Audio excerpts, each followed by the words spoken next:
He was like, I'm gonna think it. What's it? He said, no, did he say? Lame or something like that. Yeah, complete. I know. He wants to go to naked doctor. Oh yeah, you had AIDS. It's definitely not. It's like fair, right? Look at that.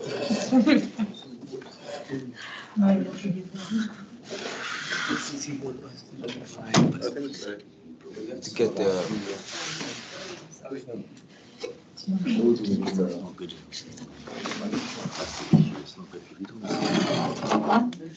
We had like it always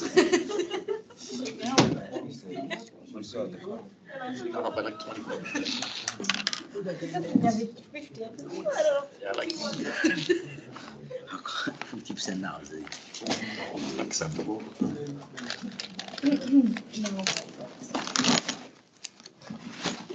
do you think? No idea. End of the year.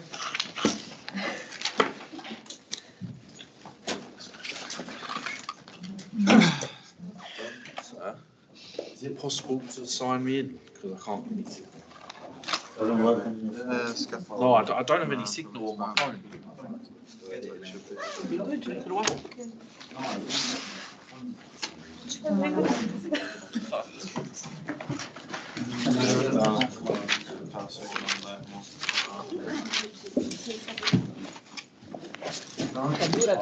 Like full.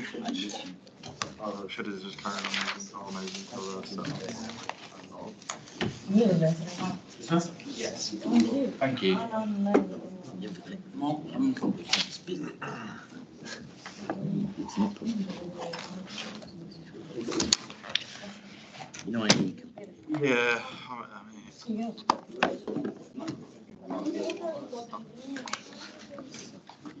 Alright, so I've kind of imagined the strategy. yeah, I never. like yeah. Sapevo. And then at the end, chorus will have like a little. No, io sì.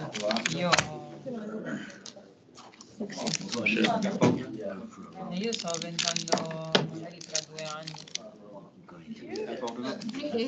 Tra 2 anni avrò 27, quindi più.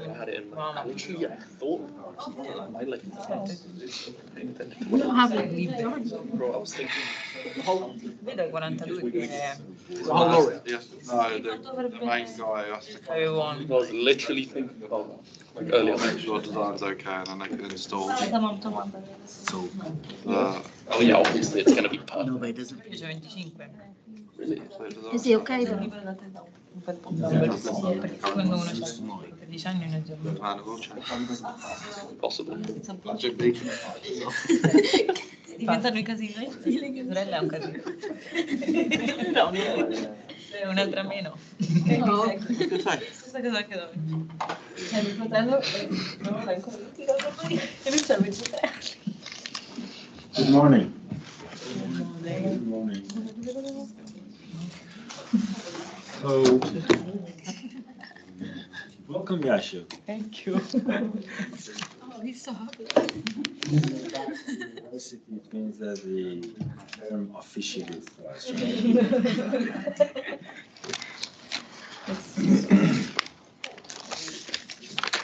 So, some of you were absent last week, and what we discussed last week was that this is the lecture notes. Then we'll go through this one, lecture 12.1, comprehensive lab design. And last week we went through this one, lecture 11, RC Curtailment. So they are interconnected somehow in a way that we had 6 topics in RC detailings, like the maximum, minimum, cracking, maximum size of enforcement, or anchorage, curtailment, something like them. And we discussed this last week. And we want to apply them into the practice in a comprehensive beam design here today together. And after that, you can already start, but you need to finish your second part of your coursework, which is due to 9th of February. And that particular coursework is mostly, I said mostly, go and read the brief, mostly inspired from this example. Today we're talking about. So it's more or less this example, but with the specific student parameters. And you need to follow the procedures here and everything you have learned so far to design a particular beam in the case of singly reinforced and doubly reinforced, and eventually draw your engineering drawings. Engineering drawings are those that you receive, for example, in the construction area on some sheets, and you try to read them and put them in place. So for your particular beam, you need to draw your engineering drawing, which is not very difficult to do, but needs to be elegant a bit. You need to be elegant. It's like really the drawing of a 5-year-old kid. You need to be elegant. You need to cope with, although you have learned from the first day of your university activities that everywhere I've seen in the lectures, exams, wherever you can imagine, you can see not to scale at the bottom of a figure, not to scale, not to scale. This is the place to scale. You cannot use the terminology not to scale in your drawing at all. If a drawing is not to scale, there is no difference between that particular drawing and a 5-year-old drawing of a flower. There is no difference. As far as it's to scale, it's a drawing. Scale can be 1/100, 1/10, 1/20, whatever fits your paper. If you want to put the drawing on an A4 paper, you might need a bigger scale. Actually, I mean, a bigger scale means a smaller number, a bigger number in the denominator. But if you want to put it in an A0 paper to bring in the side, you can use larger scale. Depends on you. But whatever you put on the paper can be with a pencil, ruler.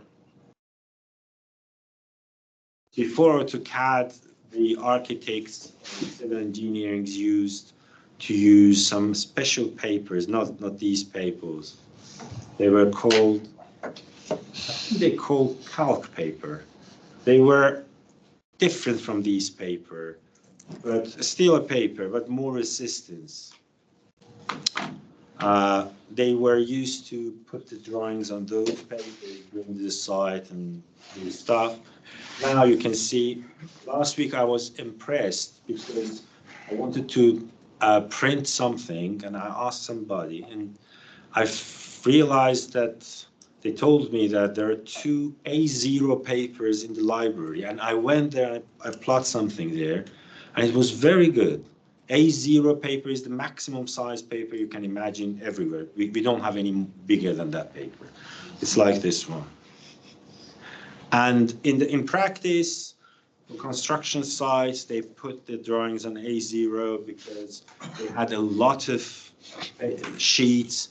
even with A0, they may have 100 sheets. So they put it on the big tables and they gather on the table, they discuss the details, etc. It's very difficult to work with A4 or A3. But for your project, for your coursework, it's more than fine if you want to use A4 or A3 and you have different sources of printers. So actually, you don't need to print it, actually, you upload it. But if you want to have a sample for yourself, you can do it. But you need to draw the beam, the reinforcements, the locations, how you bend it, what's the angle of bending, what's the distance of any sort of anchorage, curtailment, etc. So some of them, you will see some of them today with this example. And you can imagine you need to engage yourself into the process and do your coursework and finish it. The process is the same as the coursework number 1, that in the days when we approached to the coursework deadline, I saw a lot of engagement from different people. But when I marked them, I saw several things that we were discussed in details with several students, but the others were not aware of them, although I uploaded all the videos. So it was clear that some particular thing that we discussed, majority of students followed that route, but some particular students were not aware at all of that particular discussion, and it was clear, crystal clear from the coursework. So for the coursework part 2 and part 3, which will be foundation, we will start coursework, we will start the discussion of foundation from next week, all right? And you can imagine the third part of the coursework is about foundation. I will reveal it in a week or 2. So for coursework part 2 and coursework part 3, for sure, but not for all of the students, you will have a Viva with me. I will set a time slot for you, and you will come and present the coursework you have done with details. I will ask questions. So if you are not comprehensively aware of what's in your coursework, I'm sorry to say that there is no. So this is very strict. You are year 3, everything is serious. We are very serious. Coursework part 2, part 3. If I feel like somebody is not engaged into the process, for sure you will get a Viva. Viva is a time slot, either in person or on Teams, and you will come and we will talk about the coursework. And if I see the coursework is done not in a way that should be, you're not aware of different parts, you will lose that part.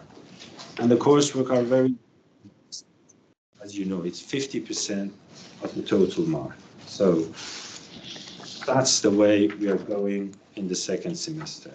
But if you engage, as you have seen so far, if you engage yourself, learn, as far as I see you are learning, you have learned whatever you need to learn, I'm more than happy with everything, and you're more than welcome to proceed to the next level you want to go. So don't forget, our target is to learn how to design a beam, how to put it in practice into the drawings, how to design a foundation, how to put you can imagine the coursework, the third part of the coursework is designing a foundation and drawing the corresponding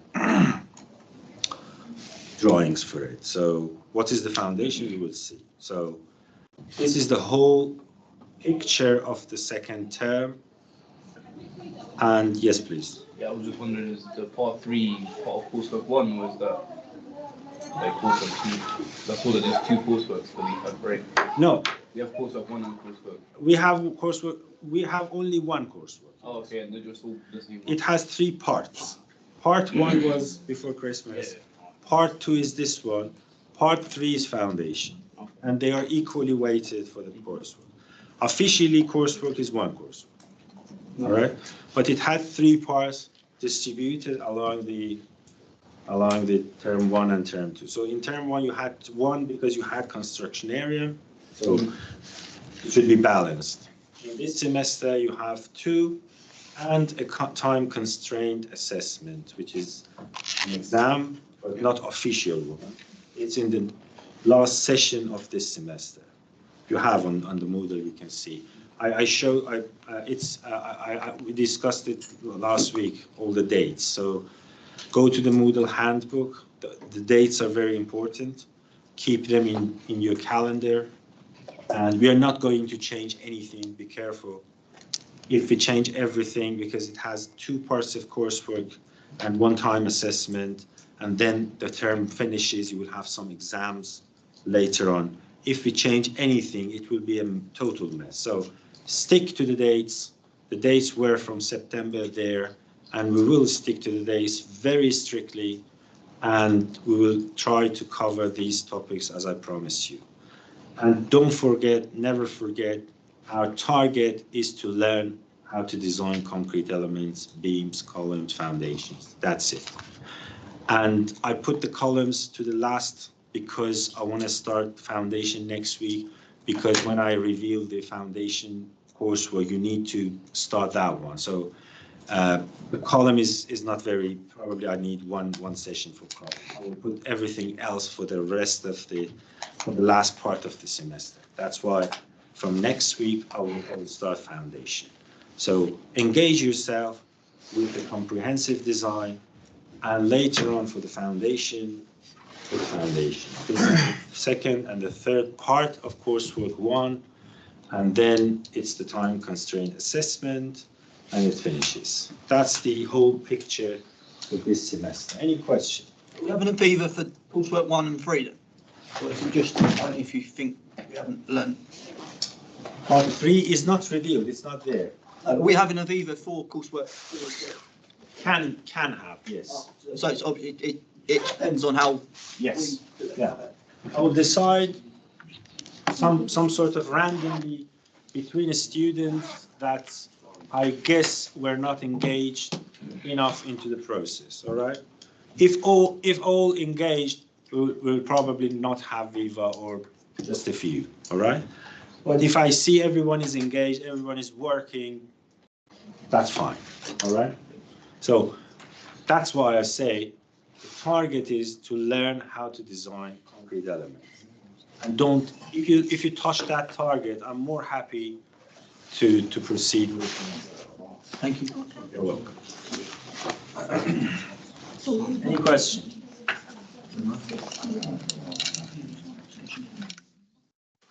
Yeah, on like part 2 and 3, right? Yeah, but there's no parking. Nah, that's the thing about it. Last time I had it is we came back here and we had it in the field. Yeah, it's alright. It's close, plus by the time they finish it, it's like an extra free. Yes, please. Is it possible to focus the camera on the screen, because it's on that screen? All right.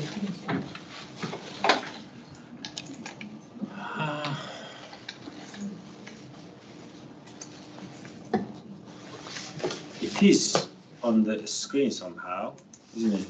Yeah, but is that screen behind you? It's not the big one. I think once you move there, it might move. I'm sharing my screen. When you see the video, you see the screen, and this is just in the...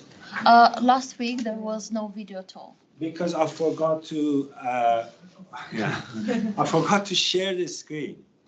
You have only the sound. Yeah, that's why, I know. Yeah, but this one is now showing just only that screen. This one is just half. No. If you double click on this one, or right click. Yeah, it's like this. But You will we're see not in gonna the see what recording, you you will see write. Oh, right, okay. We're gonna see what you write. Because it's Why- better for why us not? to see what you Write over something. there. Recording turbo, it's also recording the slideshow, so it's on. No, I mean it's not. I don't even want to record When I share this screen and I write on this screen, you will see what I write. Yeah, that's why the red ball. If you share Because, no, because, no, which wait. pen do you use? Because if you use that one, you don't. Ah, okay. When I do this, so see, now with your Teams, I Oh, have with shared that one, this yes. screen. Yeah, with that When I one. write on it, you will see the video. Yeah. That one, yeah. Last week I forgot to share the screen, yeah. Because Yashuk was not here. I didn't have concentration. And he was not here to remind me. It is from home. So it's, can you see I'm writing? Yeah. So, last week was different. And we were in another room. I actually preferred that room.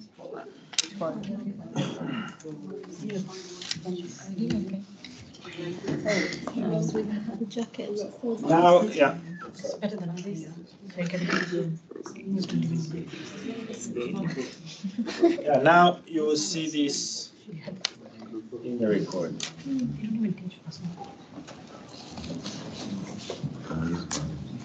Let's see what it is.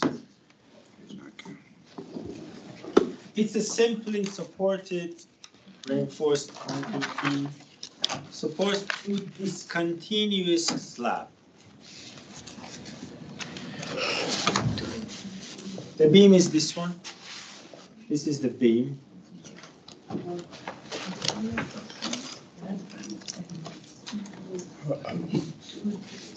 This is the beam. And these are two slabs. Right? The beam can continue out of the plane, and the other part can be on another wall. Can you imagine? This is a beam we want to design. There are two slabs like this, sitting on this beam, and it goes, I don't know what happens here, maybe another wall, it sits on another wall, all right? It can be the case, it's very common case when in a building, in the UK I mean, you want to eliminate a wall somewhere, but you have some loads to be directed somewhere else. All right? You need to add, probably you have seen in some documentary movies about buildings, etc. When you want for renovation of, or some changes in some buildings, they come to this point that, okay, for the kitchen, they want a more bigger kitchen, or they want to eliminate this wall, but there are some loads applying to this wall. So what they do is they put some restraints for the loads, they eliminate this wall, and they add a beam, they construct, they make a beam to carry those walls, those loads, and transfer them to the end, whatever they have, walls or columns, whatever they have. So this example can be very useful in practice as well, when you want to eliminate a wall and replace it with a bearing beam in place to have bigger spaces in some buildings. So this is the beam supporting two slabs, and you can assume before this beam it was a wall here, perpendicular here. We have eliminated this wall, and instead of that wall we are using this beam here to replace that wall. All right. So the two slabs from left and right are discontinuous.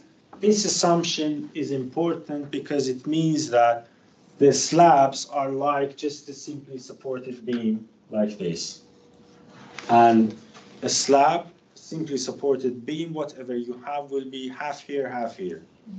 Otherwise, if it's not discontinuous, it means that this is loading whatever you have, and what is this is not exactly half of the wall, half of the loading. It's something different because it's you need to solve it. It's a structural analysis problem. It's not determinate, it's indeterminate, and you need to solve it. But if the slab is not continuous, if they are connecting together, we'll make this case. If they are discontinuous, it's this case. I mean, two of these cases like this. It's the right one, the left one, the right one, the left one. We are in this case because it's discontinuous, so it's very simple. Whatever you have in the right-hand side slab, half of it goes to on top of the beam. From the left-hand side slab, half of it goes to the beam, right? It makes the analysis, the structural analysis simpler. So what it says, using the design data are here. Let's take a look at them. Concrete strength class C4050. All right. What is the concrete class? What it is? What? It's written C40. No, not for your coursework. What is concrete grade? What does it mean? In terms of what? Megapascal. Bravo. What the guy answered yesterday in structural design when I asked him. Do you remember? I asked what is the concrete grade. He answered what? He answered force. Yeah. Remember? Good. It's good. It's good that everybody knows that this is concrete strengths. They are due to the submission of their coursework, part 1, and yesterday the due is today. Yesterday I practiced a little bit, and I asked one of them. You don't know who, but don't tell them. But the answer was force. What is C25? Okay, it was C25. The answer was force. What can I say? Well, how can I continue in that case? If you think that this is force, I wanted to talk about shear design, etc. So good. It's not the case in this module anymore, even for all. That's a good one. So characteristic strength of a steel means for the reinforcement. The yield strength is 500 megapascal. Nominal maximum aggregate size is 20 millimeter. Needed for minimum spacing last week. Last week we had it for minimum. The aggregate should go through. For the main tension steel for the slab, we will use 12 millimeter reinforcement. However, they are not written on the rock. You can change them if you need to do so, but they are just some suggestion to be rational. For the beam, it's 25 millimeter, reinforcement number 25 millimeter. For the shear link, it's 8 millimeter. We talked about it. You can use 6, 8, 10. Exposure class is XC1, needed for loading. The working life of your structure is 50 years. Usually for residential building, normal building, it's 50 years. Assume no quality system is in accordance with clause. That's not very important. That's used when you want to check the I think fire regulations for the cover. Characteristics: permanent load 1.5 kilonewton over square meter. It's for the load on top of the slab. All right. It's excluding self-weight. So it means that you need to calculate self-weight plus this one. All right. This is finishing at the top. You will pass some pipe, perhaps, whatever, some finishing like this, whatever you have. It's 1.5 kilonewton over square meter. Characteristic variable load means live load, right? 4 kilonewton over square meter. An effective span of the main beam, 8 meter. 8 meter is this one. 8 meter means these two, 4, all right? 4 meter for this, 4 meter for this. The 4 is effective. Effective means from the edge of the wall to the edge of the beam, all right? It's 4 meter from the edge of the wall to the edge of the beam, for example. And what do you want to calculate? Determine the required slab reinforcement. You need to design your reinforcement for a slab.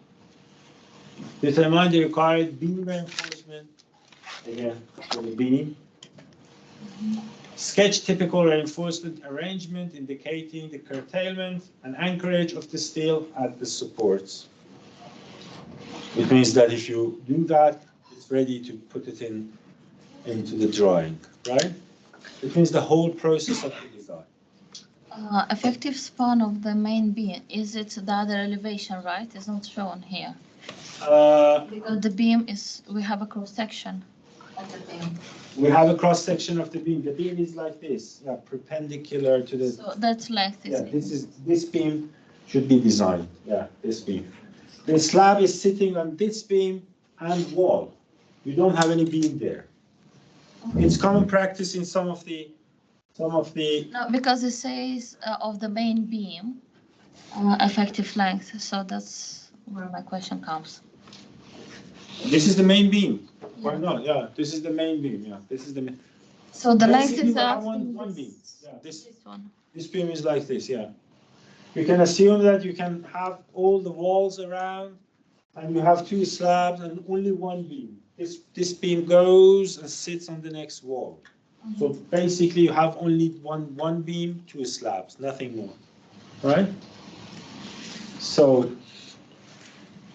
But as I said, you can assume that you had before one wall here as well. Now you're eliminating wall at least in a certain distance, and you're replacing that wall with this beam to have a bigger space. Right?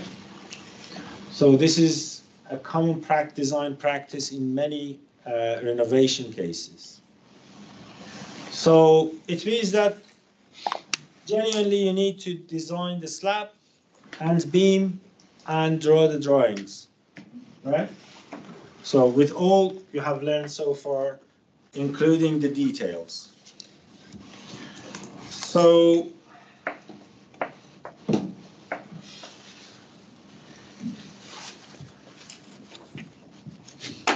I tried to put some sticks at the top just to indicate what kind of information we have in this slide.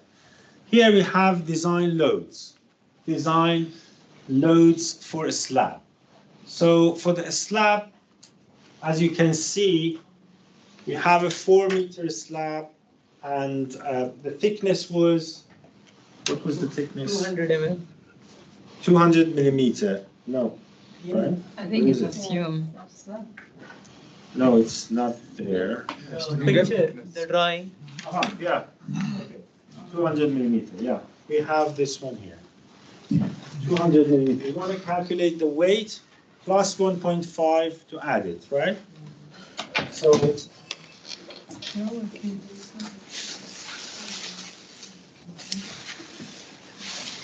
What is this?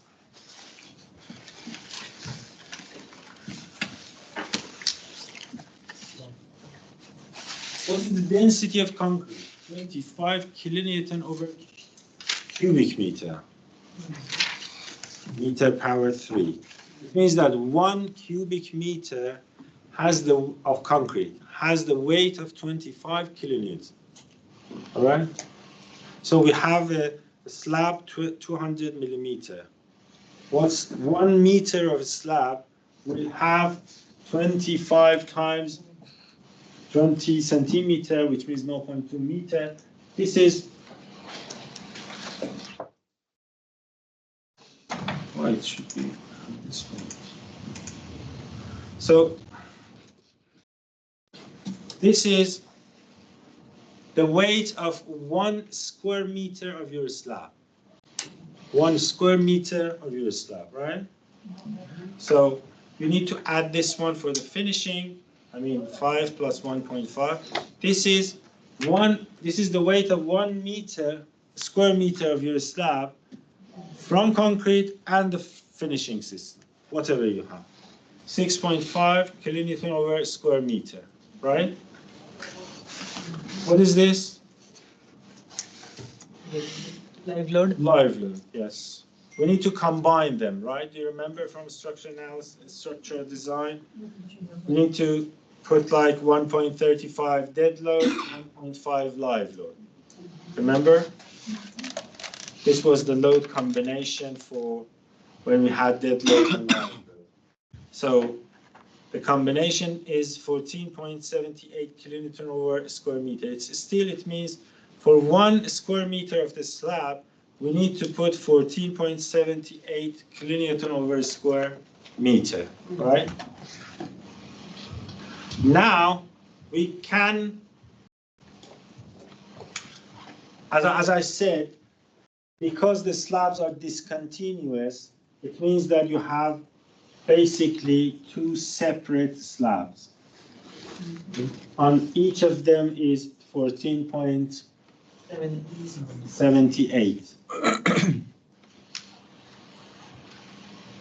14.78.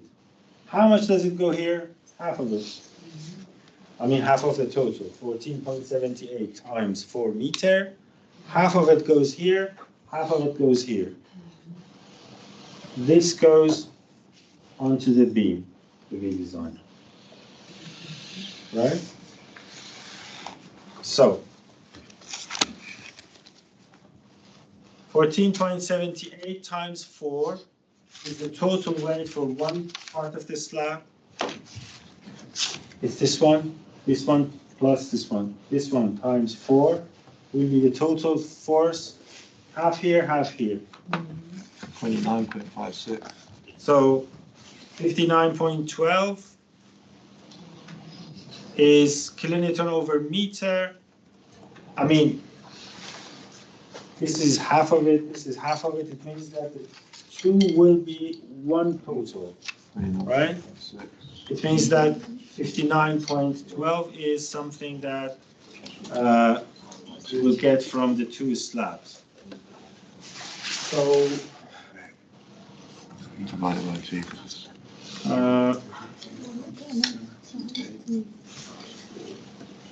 Divided by 2, which gives you what?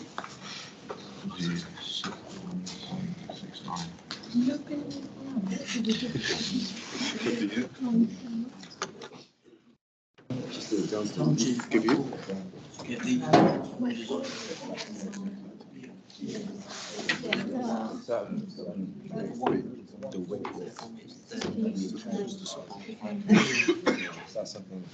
Because it depends on the strength. It's 25. Oh yeah,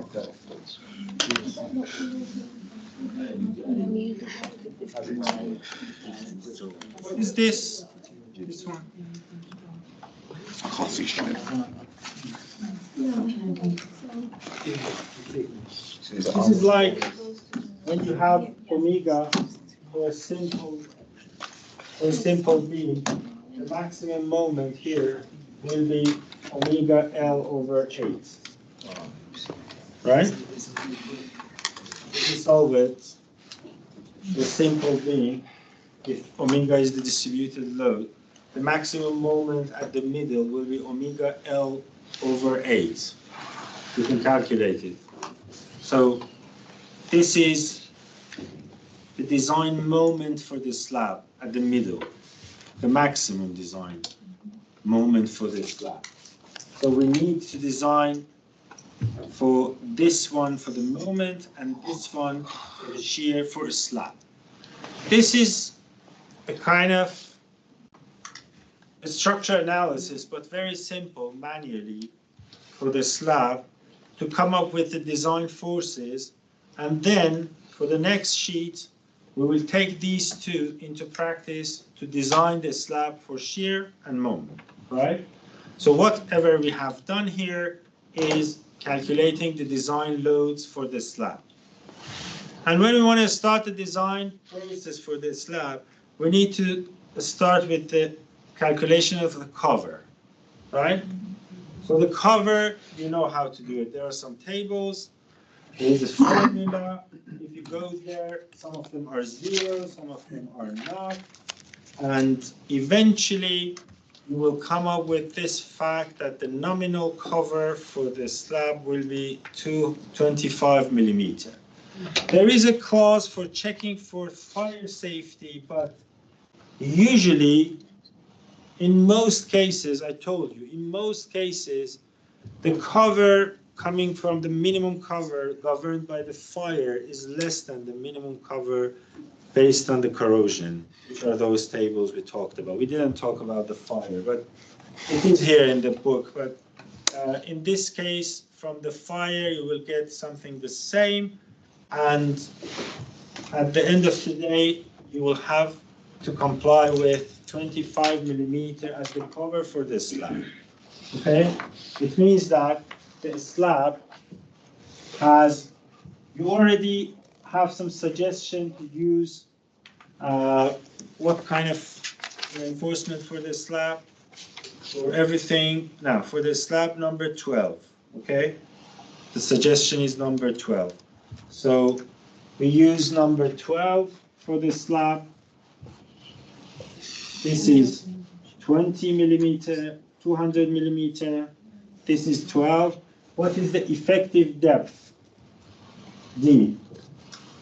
Considering that this one should be 250 millimeter cover. Cover means from the bottom of the concrete to the first molecule of the steel, right? So it will be 200, the total height, minus 25, the cover, minus half of the diameter for the reinforcement, 12 divided by 2. It will be 169 millimeter, right? So the effective depth is 169 millimeter. You need to be careful about the effective depth to deduct half of the diameter of the longitudinal reinforcement you're putting in place. Basically, it's the repeating of the same steps you have done already in previous tasks, right? You have done this in the coursework part 1. So the next one is flexural design for slabs. This is almost the same as a flexural design for beams, nothing different, but you're doing for 1 meter slab and repeating, copying, and pasting for the whole slab. So you have the moment, the design moment. The design moment is this one, 29.56. You calculate your K, then you will see it's less than K5, so it's singly reinforced. You go and check and find AAS, and you will adopt H12. It was supposed to use H12 every 250 millimeter, 25 centimeter. Each 25 centimeter, you put the reinforcement number 12 on the flexural design, right?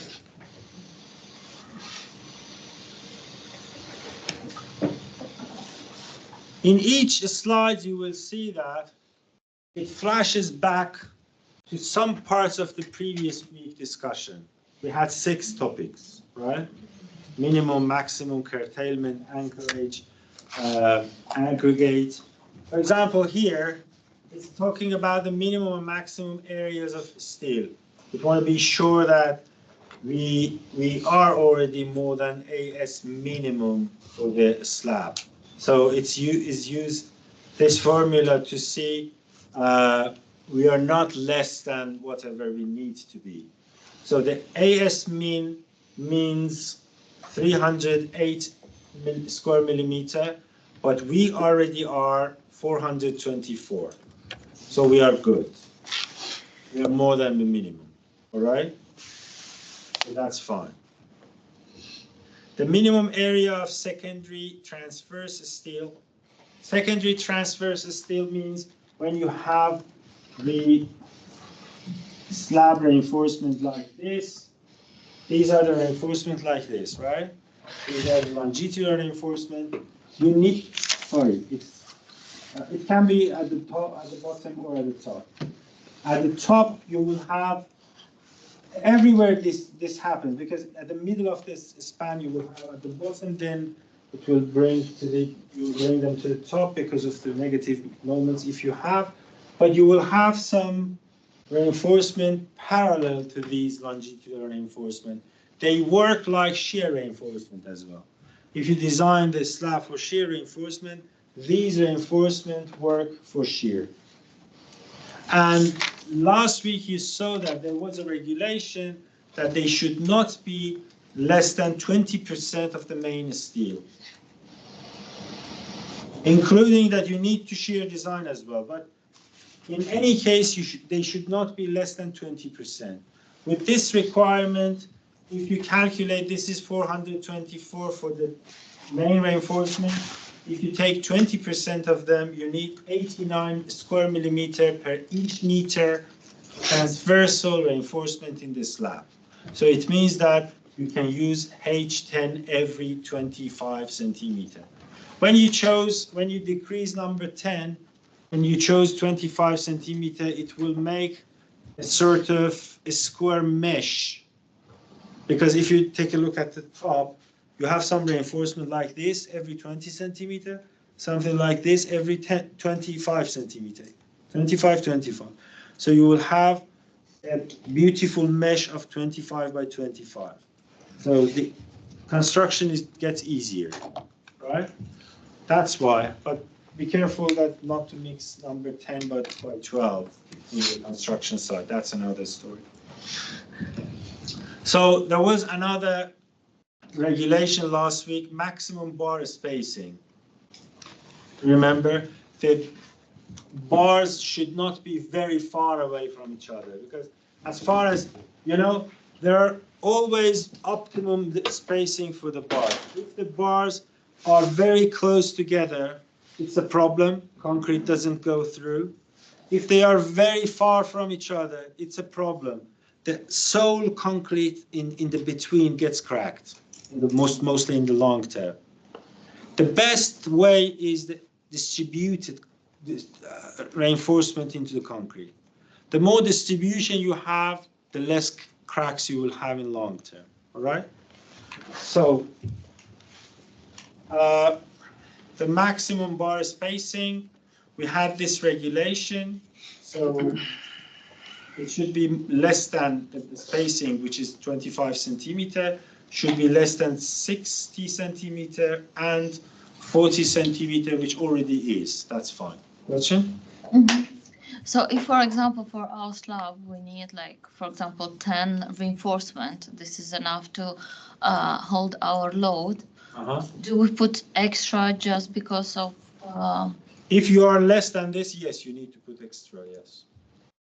Actually, you don't see we in the slab, this is not a good terminology to say we need 10 reinforcement, because you are designing for 1 meter slab and you need to repeat it. Okay, it's not the number of the reinforcement. It says this reinforcement every 25 centimeter. So you need to put whatever, you should start from the start of your slab until the end. Number 12 every 25 centimeter, perpendicular to them, number 10 every 25 centimeter. So you don't say we need 10 reinforcement for the slab, because how long your slab is. We say we need this amount of reinforcement for 1 meter of slab, whatever you have, just repeat it. Okay? But if whatever you get is less than this, yes, you need to increase it to touch this. For which cases we can use just only one-way slab?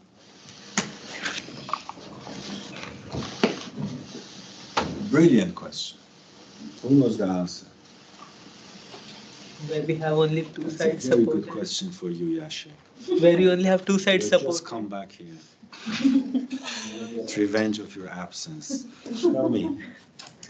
Like in condition where we have two beams on two sides and nothing on both sides, so we can just have one-way slab. I have an assumption, but I'm not sure. Enjoy. What? Like, I have an assumption, but I'm not sure. Like, if the distance between the beams is short enough. No. What was the question, sir? Then That's another brilliant question. What's the question? Repeat your question, please. in which cases we use one-way slab? One-way slab.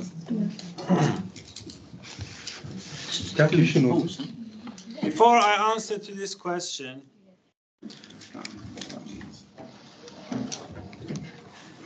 this hole is something like 5 meter, I don't know, 10 meter, 50. It's not 3 meter, but let's say 3 meter. 150 cubic meter of air. That's the density of air, 1.2 kilogram by cubic meter. It doesn't matter. If you divide 150 cubic meter by the number of people, which are, I don't know, 30, you will get something like 5, right? 5 cubic meter for each. In each breath, you will take something like 3 to 5 liter air into the lungs to breathe. How many you should take of 5 liters each to come up with 5 cubic meter? If you divide it by, in terms of time, you will come up with, I don't know, every 10 seconds you breathe once. And after 20 minutes, we already 1 hour. After 20 minutes, the inside air is recirculated unless you get some windows open. Otherwise, the oxygen is not enough, which is necessary for the brain. I said all of these.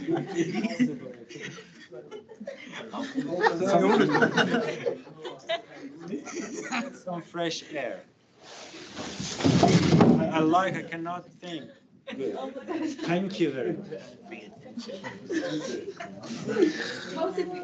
This was a scientific calculation, believe or not. Very scientific. The number one priority in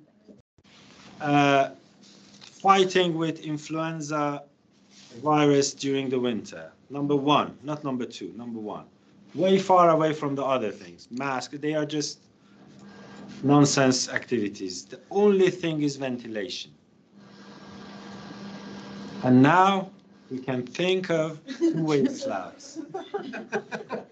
Properly. Is that actually his answer?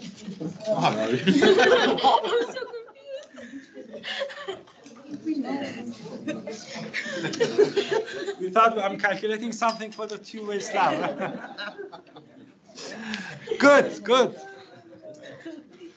Good. I think we need oxygen, so can we go out? Outside has too much oxygen for you. You don't need that much.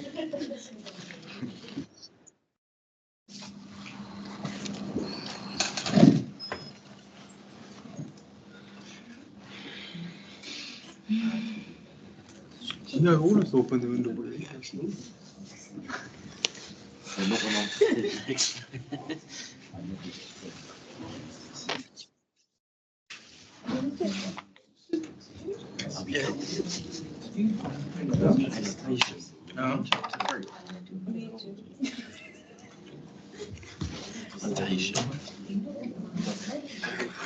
I haven't tried anything on this. The answer to your question, it's a very good question. There are some ways to build up a sort of slab. The first one, you put some reinforcement, as we calculated now, some reinforcement, some reinforcement. You put some formworks, you pour concrete, it gets dry, there is a slab. All right? This is called concrete slab. But there are some other slabs, many other slabs, like the slabs that you use joists, steel joists. You put something, there are some detailing, Then on top of the joists, you will have a 5 or 7 centimeter concrete. You don't have concrete all through the heights. I mean, 20 centimeter, 30 centimeter height. It's a lighter slab. Good. For some reason, I will tell you why. But for now, I restrict myself to this one. Concrete, normal slab. We just put reinforcement in 2 ways, 1, 2, 4 columns. This is concrete slab, okay? Usually you have 2 columns, 4 columns here, right? This is L1. This is L2, all right? As far as L1 is more than L2, one of them, it doesn't matter which one is 1 or 2. As far as one of them is more than 2 times the other, it's one-way slab.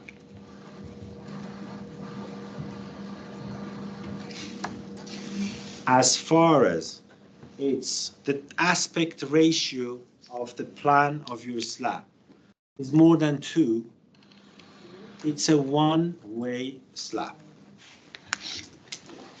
And vice versa, as far as this is a square, L1 over L2 is 1. It's definitely two-way slab.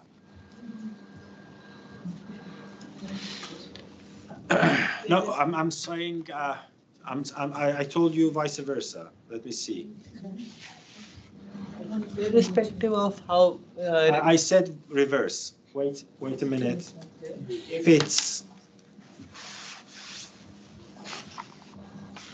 if it's a square, it's a one-way slab. Vice versa is a two-way slab. This is two-way slab.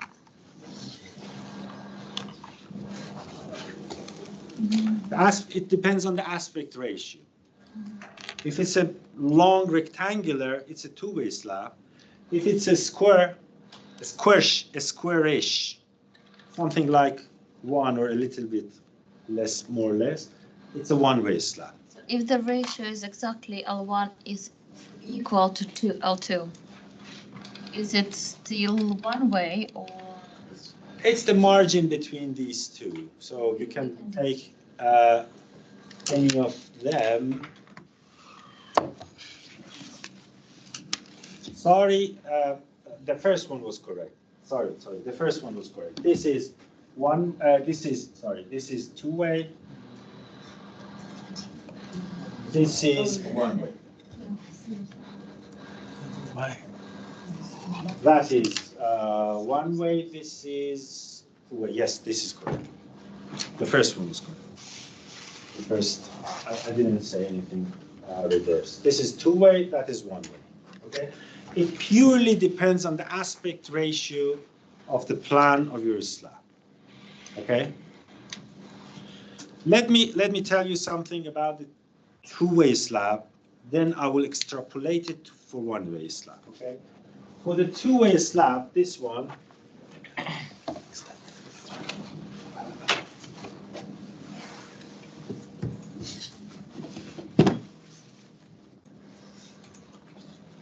How the loads distribute?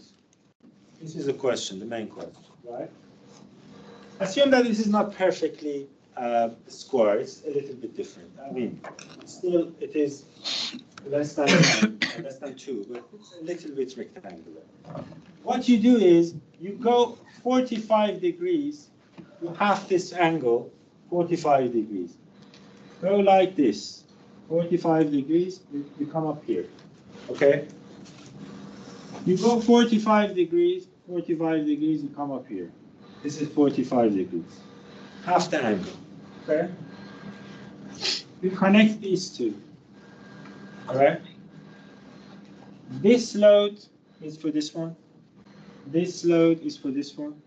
This load is for this one. This load is for this one. The load on this beam is like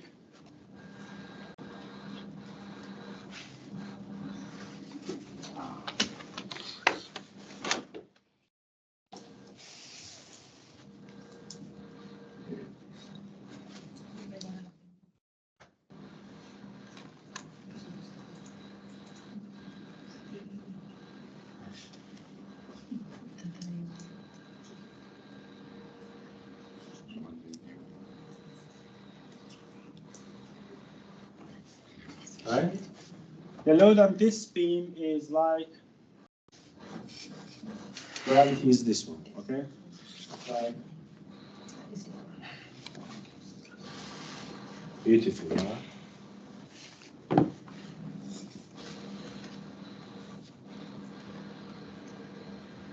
And for the one way, it's just half on each way. Absolutely. And you can imagine for the one way, if you follow this rule, you will come up with something like this. And these two will be so small to be negligible. And you can put half to this and that. So half goes here, half goes here. With this rule, you can memorize which one was one way, which one was two way. That's why when I switched and I came back again, when you use this rule for the very long aspect ratio, those two parts are negligible. So half this, half this. That's the point.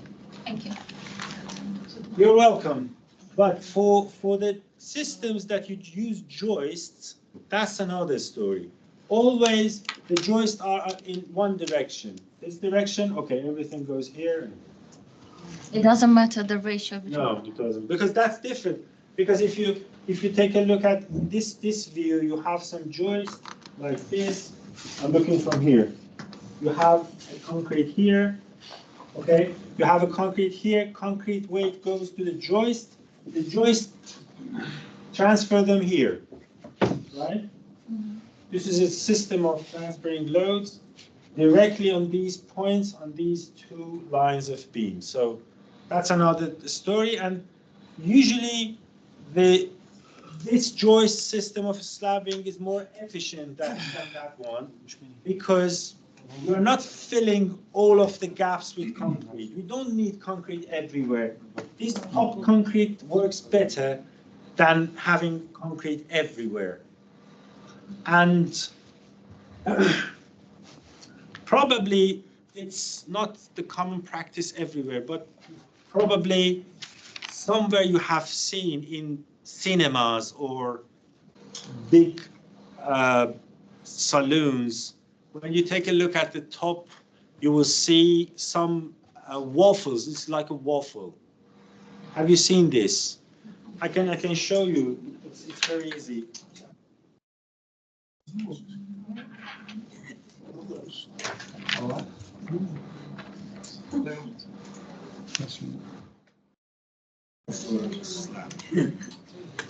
This one.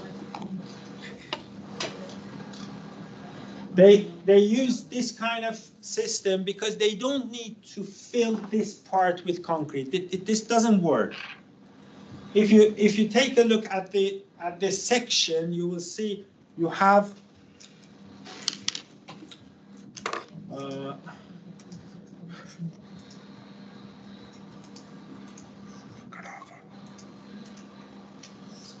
some concrete. You have concrete reinforcement here. It's empty. It's empty. It works like, you remember steel sections? This part works in bending design. This part works for shear. Why this part and this part works for bending? Because they are far away from neutral axis and they make some moment for you to resist to that particular external moment. These are the flanges work for creating restraint for the external moments, right? Exactly in the concrete is the same. We don't need this one.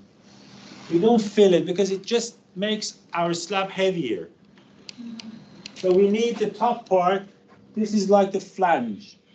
And this part would be empty, and this part is just there for shear resistance. We have this repeated again and repeated again. These are just empty. Because if you fill them with concrete, we are wasting concrete and we are creating our structure more heavier. Why? That's why we are using, if the load is significant, you should not go for increasing the thickness of your slab until 1 meter. It's impossible. you need to go to use some advanced systems for slabs like waffle systems I showed you. So, but for regular cases, okay, we use 200 millimeters slab, one way or two way, that's fine. But it's at cinema or some special cases, you need to go for those advanced kind of flooring systems, slab systems. Slab and waffle slab the same thing. No, composite slab is a sort of joist slab. Okay. Because you use steel joists with concrete on top of it. It's a composite. It's a joist kind of composite system. Steel profiles, some shear links, and top of it the concrete comes. Can you drill holes through the waffles for pipes and stuff? Waffles what? Can you drill holes through the bottom of the waffles for pipes and things to go through, or do you have to? This is the this I showed you is. This is underneath. People walk in the next story. Yeah, but like underneath, can you like drill holes through the middle of it, like put like pipes and? No, they put some formworks there. They pour concrete, then the formwork is there. They take it out, but it's not easy. They take it out with air compressor. There is something they put the air compressor. They blow it and it comes off. So when they want to pour concrete, right? I think what it means when they put like electrical wires or other pipes, like water pipes or something. On the surfaces through. They have particular risers for them. If it's a big high-rise building, tower or cinema, they have some particular risers. It means that like chimneys. It's not a chimney. Like chimney, it goes, it's a box like 1 meter by 1 meter. All the mechanical parts rise from there and distributed to different stories, right? They have risers bringing everything from down to the top with several risers. In tall buildings, risers usually are beside the elevators. If you have access to elevator, if you take a look, sometimes you see there is a riser beneath it. What about the piping system? Water? Piping and electrical can go from riser, yeah. If there are too many, you can have risers for piping, risers for electrical, just not to mix water and electricity. But if it's a small one, you can isolate everything. You can have everything from one riser goes up. It's like a chimney, but it just brings pipes, wires, etc. to the top stories.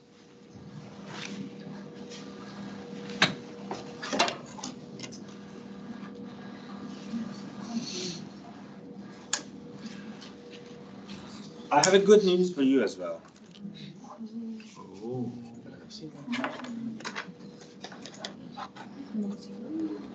Like your exam is next week.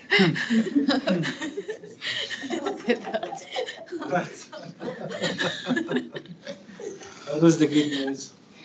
She said, what was the good news? Because the good news was about you. It's the first time we passed 12 o'clock and you didn't say break. No, doesn't count. I quit smoking, so. Good. Oh, so good for you. I'm nobody. So Just warmed up for the I just saw my watch and realized that talking about. she didn't ask about it. Well, can we have a break now then? I was supposed to. Especially smoking. If someone offers that, it's not smoking. So Is that a no to the break? we can continue in half an hour with the image, all right? If you have some urgent needs, tell me. So we have different controls. Please, what I suggest to you all is to start going through this example by repeating it with your parameters, which is for second part of your coursework. So in each part, you need to calculate and check some requirements. Here, you can see, here you have maximum bar spacing, for secondary reinforcement, crack control, for minimum and maximum steel percentages. So everything is correlated with one part of the previous slide. For these small pieces, they are connected to the detailing, to the previous week.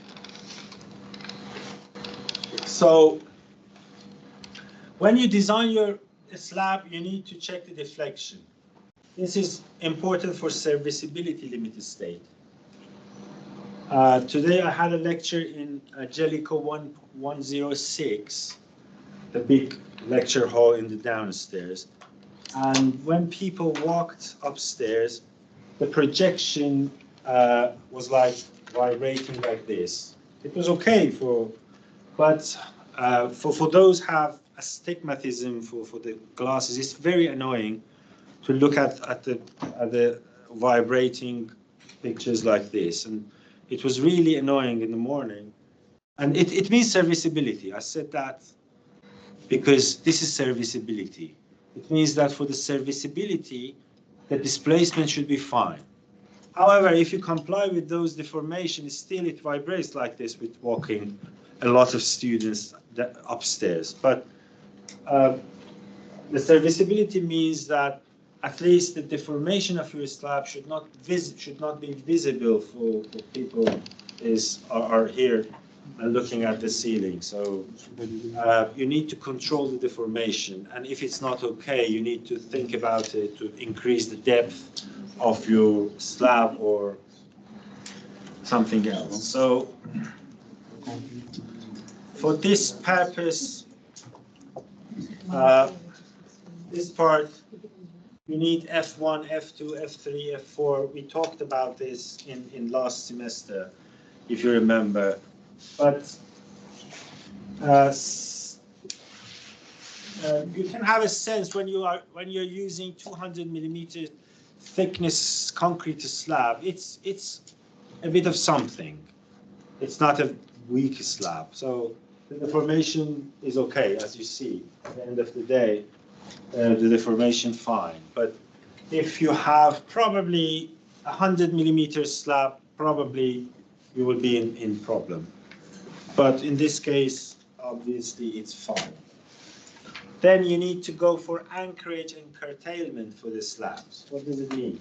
It means that the reinforcement your design should be like, this is some sort of drawing that I anticipate from you, but can be different from this in some sense. You need to put reinforcement every 25 centimeters. This is H number 12 at 250 millimeter, right? And then the perpendicular reinforcements are this one. This is H number 10 at 250 millimeter, right? And when you come to the end of the slab, you cannot leave your reinforcement there, can you? You need to, when you come here, this reinforcement, the perpendicular one, comes here and goes like this. You need to bend it, right? You need to bend it. Actually, it's not clear here, but it's like here, like it's. This comes here, goes here, and this goes here. The second part, this is an additional one here. You cannot basically bend it twice and continue. You bend it like this, leave it, and use another one like this. Why you use this reinforcement? This is another story which is very important. I think usually we use top reinforcement. Why? Here. Can be for shear, but you need to check your shear reinforcement. If this is enough for shear reinforcement, you don't need that one. Sorry. But if this is enough for shear reinforcement, still you are recommended to use the top one. For the joints to be rigid? You mean like? For the joints to be rigid or something like that? You said No. like a slip or something. Nope.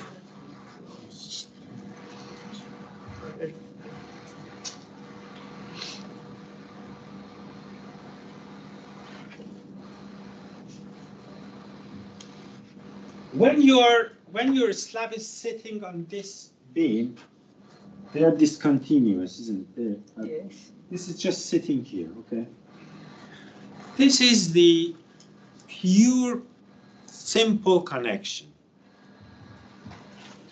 This one is exactly this one. Either this or this. Which one?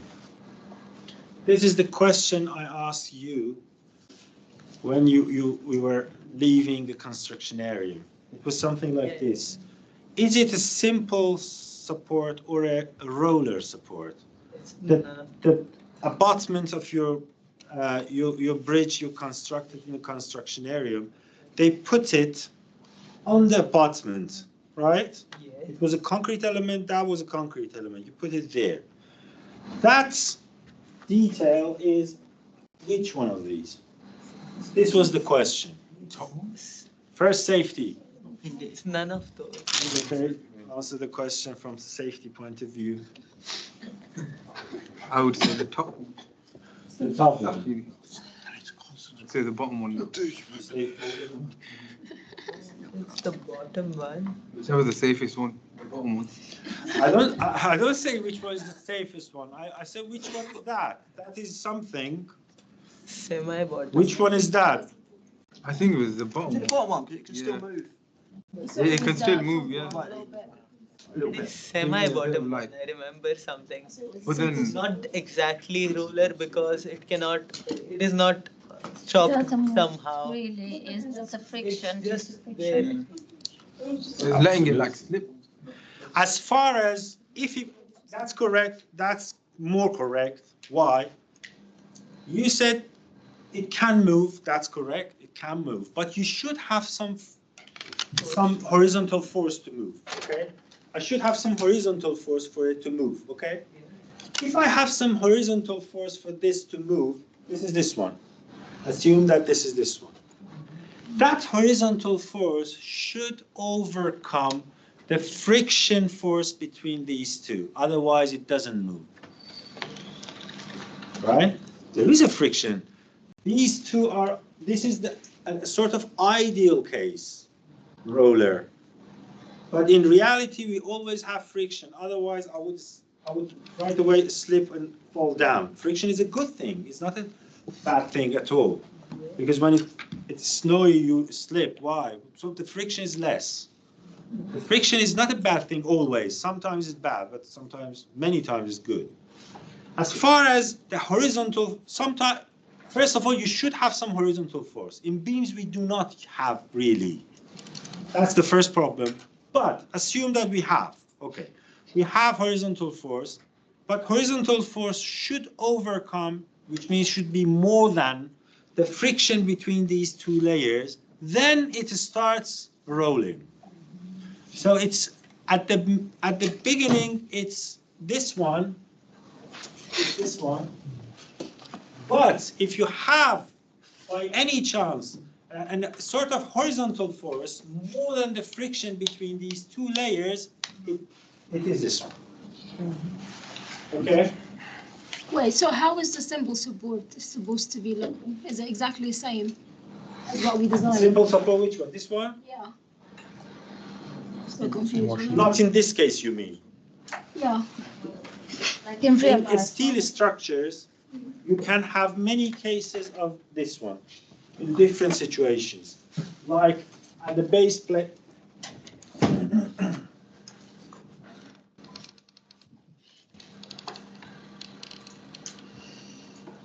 You can have a base plate, steel one.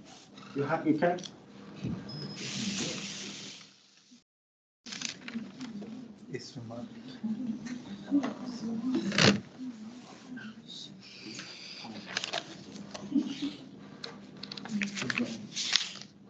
You can have a plate like this, a pin here, and one element here.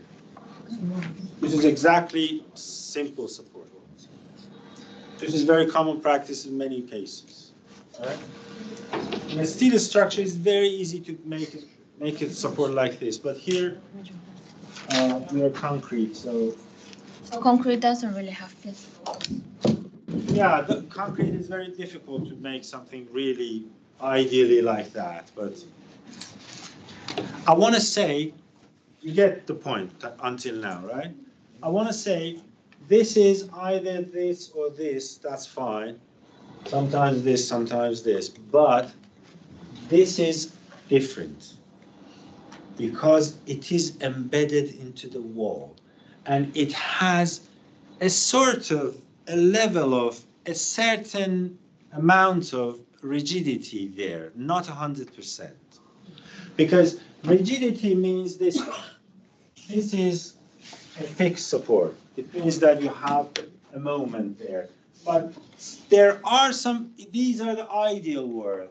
This is the real world. The real world, you can have a support, something between these two. 50% rigidity, 70% rigidity, 40% rigidity, 25% rigidity. Depends on the sort of connection you have between these two elements.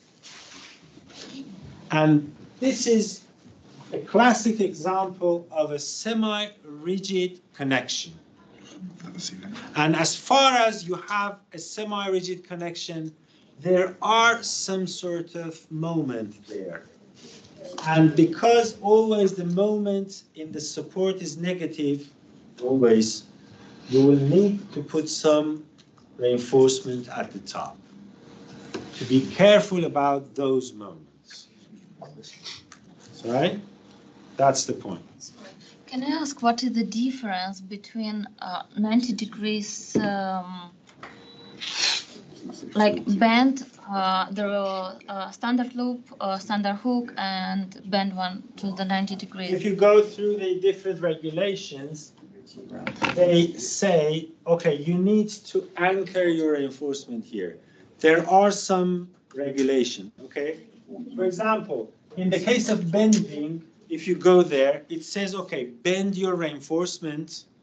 And when you bend it, you need to go at least this distance, something. If you can comply with that distance in this short distance, you're fine. Otherwise, you need to make it hook.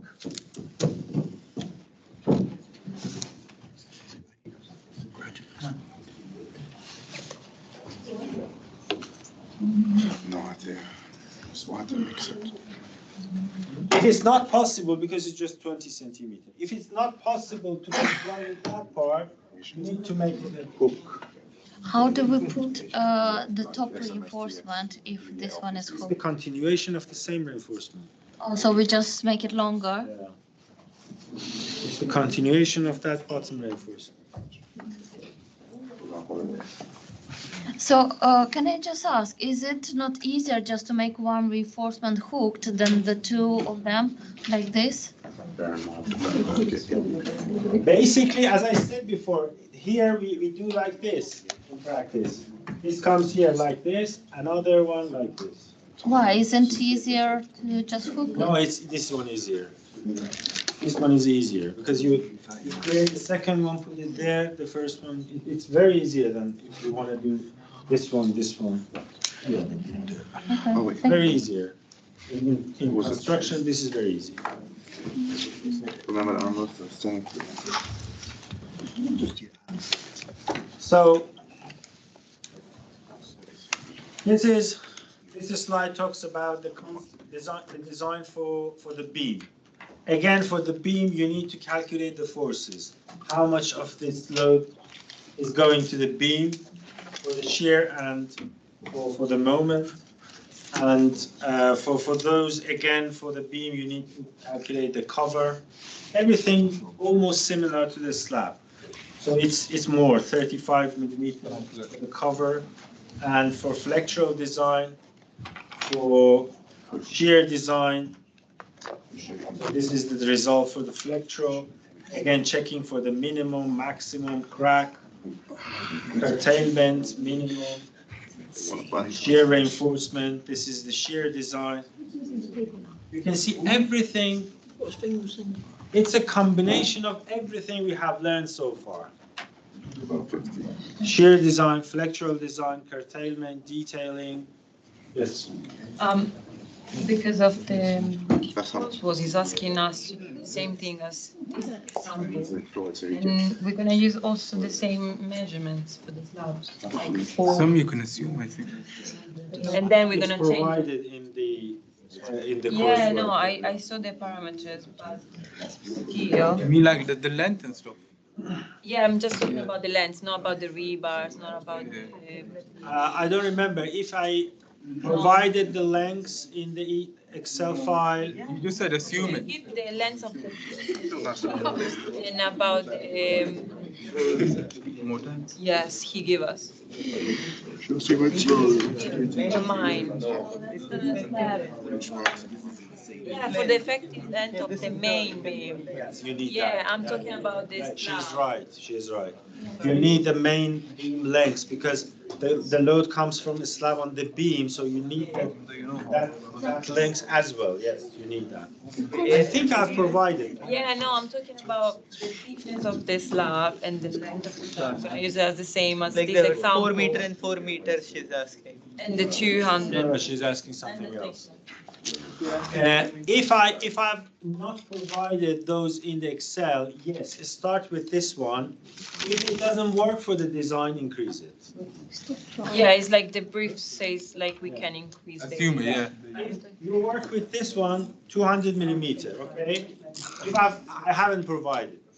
So you work with 200 millimeter. If it doesn't work for some reason, just increase it. Right. Okay? It's moving it. It's different. So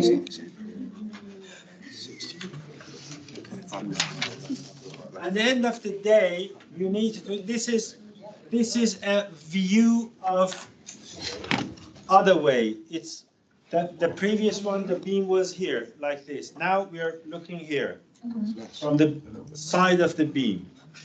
All right, this is the beam itself. It's not the slab. So the beam lies between two walls. Okay, and you need to put the reinforcement for the beam as well, very precisely with the scale. And for example, here it doesn't provide the top reinforcement, but you need to do so. This is not very comprehensive here. For this one, the beam goes to the wall as well. Again, you have a certain level of rigidity here. You need a little bit of reinforcement at the top here. This is missing in the book here as well. And however, in the case of single reinforcement, you have something at the top, but in the case of double reinforcement, you need to have something at the top in the supports. So this was example 616. Example 617 talks about to decrease the dimensions of the beam in order to, you have to fall yourself into the double reinforcement case. That's the point. So if you constrain yourself to have a smaller amount of height for your beam, like whatever you have, decrease it. Because not sometimes, many times you're restrained with the architectures, because the longer beam you have, the more exposed it will be. So restrain the height of your section in a way you put yourself in the double reinforcement case and redesign the beam itself, not the slab, only the beam. All right? And that's all for everything.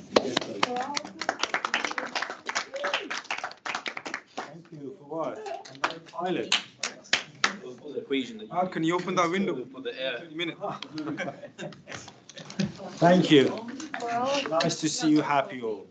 A question somewhere. For our coursework, do you use single reinforcement or double? We use both. Only both reinforcement. In the brief say single. Use both of them. One singly, another one double. I've written in the You know, in the brief. briefing, you feel like, Read the brief, it's clear. but you feel like try to put the page, I mean, the page to reduce it. Okay. Reduce it. Yeah, obviously. Subway. Yes. Here's something. We have previous, right? Yeah. So we are free until then.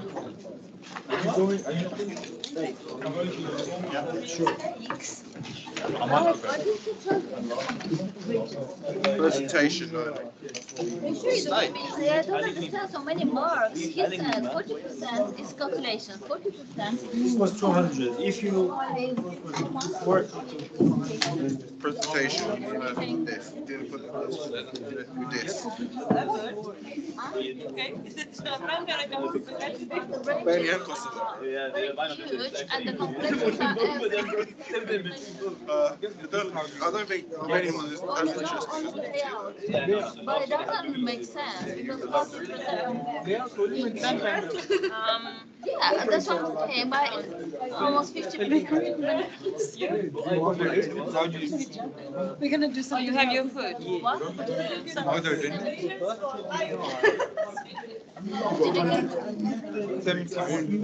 assume طعم ما متزوج. 50% of the I know why. I know why I got put this. here, something like assume Z is 0.9D. It was just assumption. Because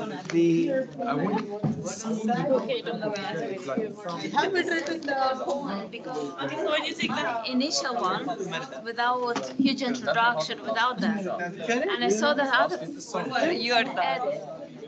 and I thought after I submitted, I thought I shouldn't put that because it will reduce the mark bracket. And I was right. No, it is. Also, big introduction is wrong. Oh. Writing is a calculation, it's not writing. Pezzo. He just couldn't. Pezzo de merda. Oh, when Why would you say that? I like your new style. Oh, thank you. We are actually waiting. see you later, bye. Remove the lockout. What can I do? Why would you lock them up? After the best Yeah, after the best of the matter. No, don't know. See you, bye.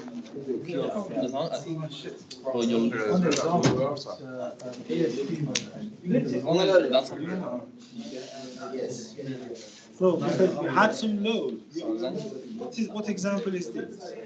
Yeah, exactly. So in that case, you'll be fine. For example, for the coursework, probably the load is low. Oh, that's fine. I think check your load and compare it with this one. Okay. I think your load is low. Yeah. That's good. Yeah. Thank you. That's fine. Any question? I use my K prime plus times. Timmy, lessons over. Get this C. And No. I think used to. Get this. And you got. Just August. Where are you? They're just on the Farah Islam. Muhammad. That one, yes. Thank you. Thank you, sir. You're welcome. See you later. See you later. Ultimate design, depending on. And you got.